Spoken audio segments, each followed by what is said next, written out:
শান্তিপ্রিয় বাংলাদেশ গড়ার কাজে সবাই ব্যস্ত, তখন ইসলামের এবং দেশের শত্রুরা এই দেশকে অস্থিতিশীল করার জন্য তাদের ষড়যন্ত্র বাস্তবায়নের উদ্দেশ্যে এই সাদিয়ানি লীগকে ব্যবহার করা শুরু করেছে।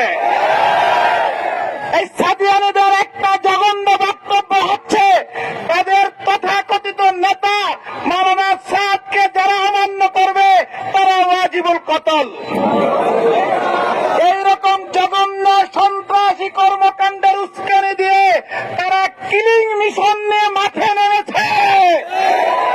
এই কিলিং মিশনের প্রথম হত্যাকাণ্ডের শিকার হয়েছে আমাদের ঘুমন্ত সাথীরা টঙ্গীর ময়দানে ঘুমন্ত অবস্থায়। আমরা হত্যাকাণ্ডের বিচার দাবি করছি। এই বাংলাদেশকে অস্থিতিশীল করার জন্য ইহুদি এবং ব্রাহ্মণ্যবাদী শক্তির এই ক্রিয়াবাগ সাদিয়ানিদের সকল কর্মকাণ্ড বাংলাদেশে নিষিদ্ধ ঘোষণা দাবি করছে। যারা হত্যাকাণ্ডের সাথে জড়িত তাদের প্রত্যেকের ফাঁসির ব্যবস্থা করতে হবে।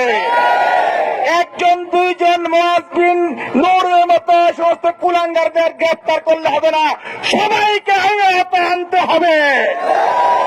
ওলামায়ে কেরামের বিরুদ্ধে বিষোদ্গার করা, ইসলামের বিরুদ্ধে বিষোদ্গার করা, আর তাদের সাদিয়ানি বক্তব্য, গোমরাহী বক্তব্যের বিভিন্ন অপব্যাখ্যা দিয়ে এই মিডিয়া কাঁপানো, এটা কোনো হকের আলামত না।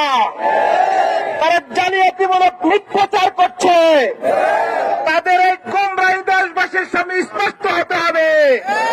ওলামায়ে কেরামের নেতৃত্বে প্রত্যেকটি প্রতিবাদী বিক্ষোভে আমরা অংশগ্রহণ করব এবং মুরব্বীরা যেভাবে এই তাবলীগের কাজ পরিচালনা করছে তার সাথে আমরা সবসময় থাকবো ইনশাআল্লাহ।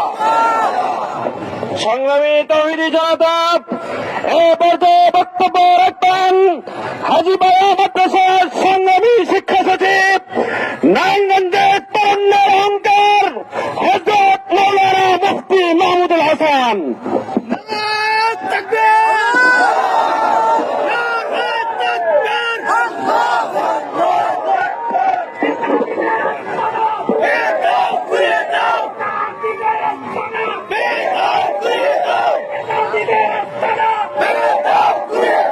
نحمده ونصلي على رسوله الكريم أما بعد فأعوذ بالله من الشيطان الرجيم بسم الله الرحمن الرحيم ومكروا ومكر الله والله خير الماكرين। উপস্থিত ওলামা পরিষদ ও নারায়ণগঞ্জের সর্বস্তরের তাওহীদি জনতা কর্তৃক আয়োজিত আজকের এই বিশাল বিক্ষোভ মিছিলের সংগ্রামী সভাপতি ও হযরত ওলামায়ে কেরাম ও সামনে উপস্থিত সংগ্রামী তাওহীদি জনতা, আজকে অত্যন্ত দুঃখ ভারাক্রান্ত হৃদয় নিয়ে আপনাদের সম্মুখে ডিআইটি থেকে এই পর্যন্ত বিশাল মিছিল নিয়ে আসতে হলো।